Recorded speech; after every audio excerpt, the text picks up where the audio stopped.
Salut à tous, on vient d'arriver à l'île de la Réunion et à peine descendu de l'avion, on a juste eu le temps d'aller petit déjeuner et hop, on a pris nos chaussures de rando et on est parti dans le cœur de l'île de la Réunion, sur les Hauts, à Marla qui est dans le cirque de Mafate, pour rencontrer Sébastien qui est vraiment un des pionniers quand on parle d'aquaponie. Il a des connaissances qui sont juste hallucinantes, c'est un grand sage, on a vraiment beaucoup de chance d'aller le rencontrer.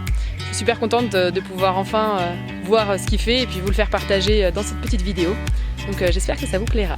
Petite subtilité toutefois, Marla, c'est accessible seulement à pied et il faut faire 3h30 de rando. Et 3h30 de rando, pas à plat, 3h30 de rando avec 1500 mètres de dénivelé pour y arriver.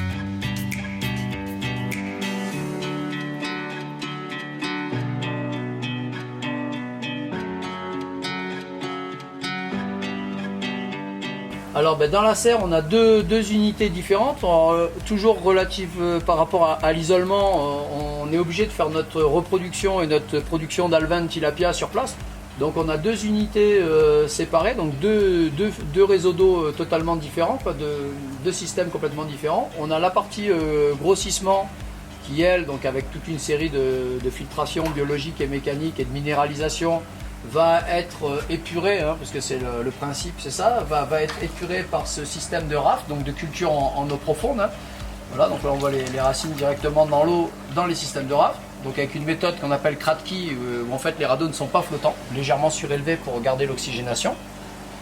Donc on a un circuit d'eau en forme de U, donc l'eau rentre d'un côté, les plantes vont absorber les nutriments dont elles ont besoin, vont épurer l'eau et l'eau retourne en fait au système d'airlift et est recrachée dans le système de grossissement. Là on a 8 mètres cubes d'élevage et on est à des densités de maximum 30 kg de poissons par mètre cube. C'est quand même des belles densités, mais bon, ça laisse quand même de l'espace aux poissons. Ensuite on a un deuxième système qui est la partie reproduction nurserie qui est tout au bout. Donc on a notre bassin de géniteurs et on a nos différents bacs de grossissement d'alevin jusqu'au stade 30-40 grammes où ensuite on les transvase dans le grossissement.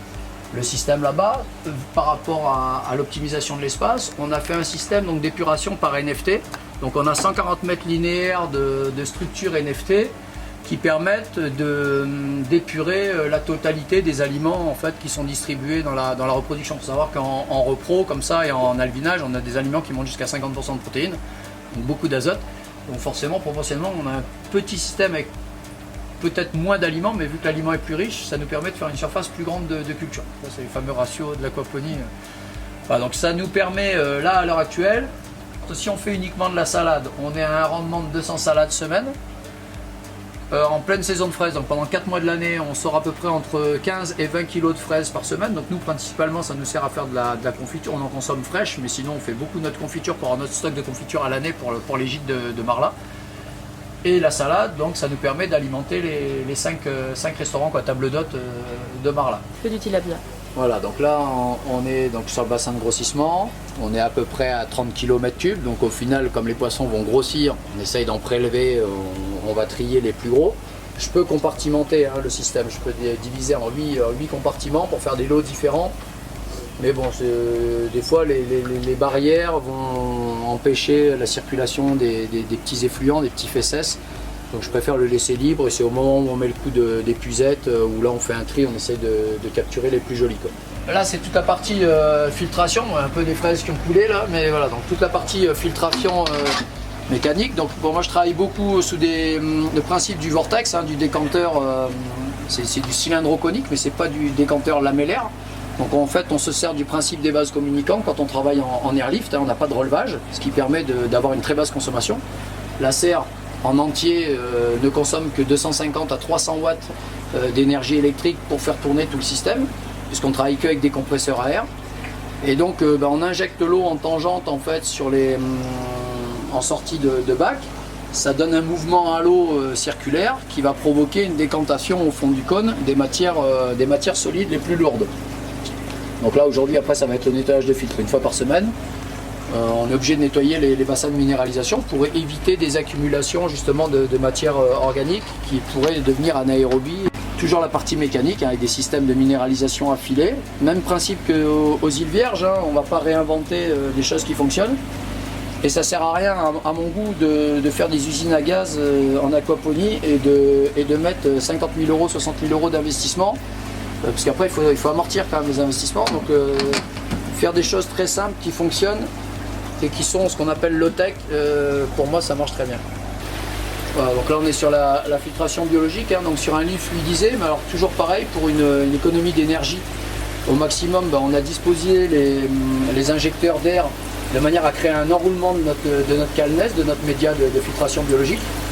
Donc il est fluidisé que sur certaines lignes, mais en fait ça crée un enroulement. Donc ça permet que tout le calnès soit irrigué et soit de temps en temps rincé et remis en suspension pour détacher le biofilm. Donc là c'est le bassin de reproduction, hein, c'est les géniteurs.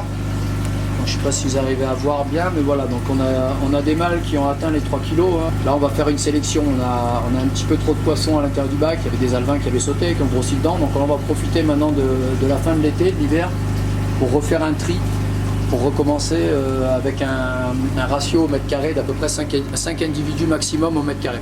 Donc, il faut savoir qu'on fait de la reproduction naturelle. Hein. On laisse les mâles et les femelles. Elles font leur incubation naturellement. Et au final, on a créé ces petites plages, là, ces petites berges, pour reproduire en fait les berges d'un étang. Donc c'est en polyester, on a fait ça à la maison. Hein. Mais les femelles vont venir libérer leurs alevins sur cette petite berge, à l'abri des prédateurs. Et nous, on a juste à les capturer avec un petit coup d'épuisette et on les met ensuite dans des cages flottantes pendant un mois. Et ensuite, on les transvase dans les différents compartiments de grossissement. Ah, ça coule. Non mais on va retrouver une tête plus jolie. Hein. Vas-y, elle avait récolté toute la fin de faire la dernière confiture. Et là après, hop, je le mets dans un petit pot, c'est pour ça que j'ai des pots percés.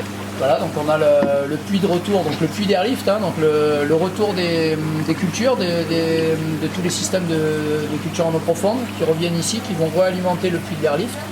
Et ensuite là on voit notre airlift donc, qui fonctionne et qui est réglé là à peu près à 15 mètres cubeurs de manière à faire un renouvellement de 2 fois le volume d'élevage par heure. Là c'est la partie alvinage. Hein. Donc là on a des alevins donc de Niloticus, donc pareil sur du tilapia, on a plusieurs variétés, on a de l'Oreus et du Nilo. Donc là c'est des poissons qu'on va encore faire grossir maintenant tout cet hiver, ils vont réduire un peu en vitesse de croissance puisque on est à 1600 mètres, hein, c'est le record au niveau tilapia dans le monde. Hein.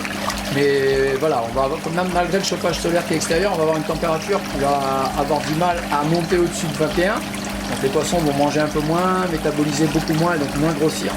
Et c'est des poissons qui, au retour de la chaleur, iront au grossissement. Là, pareil, bon, il y en a un peu qui se sont mélangés, qui sautent d'un bassin à l'autre. Donc on a de l'Oreus, ceux qui sont un peu plus rosés, et un peu de Nilo qui se sont mélangés. Là, c'est les plus petits, c'était la dernière reproduction de ça, mais on les aperçoit au fond. Hein. Pareil, il y en a 2-3 qui ont sauté, mais donc c'est que de l'Oreus là. Donc il y a à peu près, dans ce bac-là, on a à peu près 700 poissons. Dans celui-là, on doit être à 800, 900. Et dans l'autre, on en a 1000 à peu près. La partie, on va dire, où on fait un peu de tomates. Donc par rapport à l'ensoleillement, hein, je privilégie l'arrière de la serre et le côté ouest. Parce que nous, le soleil passe au nord, hein, contrairement à la métropole. Mais donc voilà, privilégié pour éviter de faire de l'ombre en fait sur mes autres cultures. Donc les concombres, un petit peu de tomates. Et puis voilà, donc des tests sur des brocolis, différentes variétés de choux de Chine, choux chinois. La serre c'est très bien parce que ça permet de produire même quand il y a du vent et des cyclones. Après c'est sûr que le climat d'une serre c'est ce qu'il y a de plus contraignant à mon avis. Il faut vraiment beaucoup de ventilation. Nous on a mis des extracteurs de toit style tornado. On a 12 ouvertures au total sur les côtés. Sous forme de volet, et là on va encore ouvrir les pignons. On attendait la saison cyclonique, la fin de la saison cyclonique, et on va repositionner encore deux fenêtres de pignons sur les 2 extrémités pour créer un courant d'air sous la toiture. Là on est sur du polycarbonate, donc c'est sûr que ça a un effet de loupe. Après là moi je mets une peinture organique, biodégradable, qui s'appelle, on ne va pas faire forcément de la pub, mais c'est une peinture qui va permettre de réduire la quantité d'infrarouge court tout en gardant les UV au maximum. Donc c'est une peinture d'ombrage mais qui n'est pas réellement opacifiante, qui va garder la transparence. Et ensuite, on peut avoir des problèmes d'oïdium. Justement, là pendant le cyclone, on a eu des problèmes sur les sucrines parce qu'on était obligé de laisser fermer pendant 15 jours. Il y a eu du vent, de la pluie, on ne pouvait pas ouvrir les fenêtres, sinon on aurait inondé l'intérieur et on aurait complètement abîmé les plantes avec le vent qui pénétrait dans la serre. Donc en fermant, forcément, on a eu pas mal d'oïdium. Après, il ne faut pas s'alarmer non plus. L'oïdium, ça n'a rien de mortel. Ça va abîmer quelques feuilles de salade, on peut faire des traitements biologiques, donc c'est pas la peine d'acheter des produits. L'avantage à Coppetti, c'est ça, on n'a jamais de pesticides dangereux. On se sert de choses le plus naturelles possible, même sur le traitement des poissons. Oui, voilà, et ce que nous on essaie vraiment de travailler dessus, en fait, c'est sur la nutrition végétale. C'est comme un humain. Si vous avez une plante qui a son assiette, ce que j'appelle sa couverture en besoins minéraux, organiques, etc., qui est couvert, forcément vous avez des plantes qui ont beaucoup plus de résistance. Alors forcément vous allez avoir de temps en temps 2 petites chenilles ou 2 choses. On n'a pas de filet insect-proof, je suis contre le côté aseptisé. Peut-être qu'un jour je payerai mes erreurs, ma confiance, mais bon, pour l'instant moi ça fait longtemps que je le fais et j'ai pas de soucis. Ça me dérange pas de manger après la chenille, mais bon, en général une plante qui a toutes ses défenses au niveau richesse en potassium, etc., elle a la capacité d'elle-même de se protéger et de réagir aussi bien fongique que agresseur, on va dire, au niveau insecte.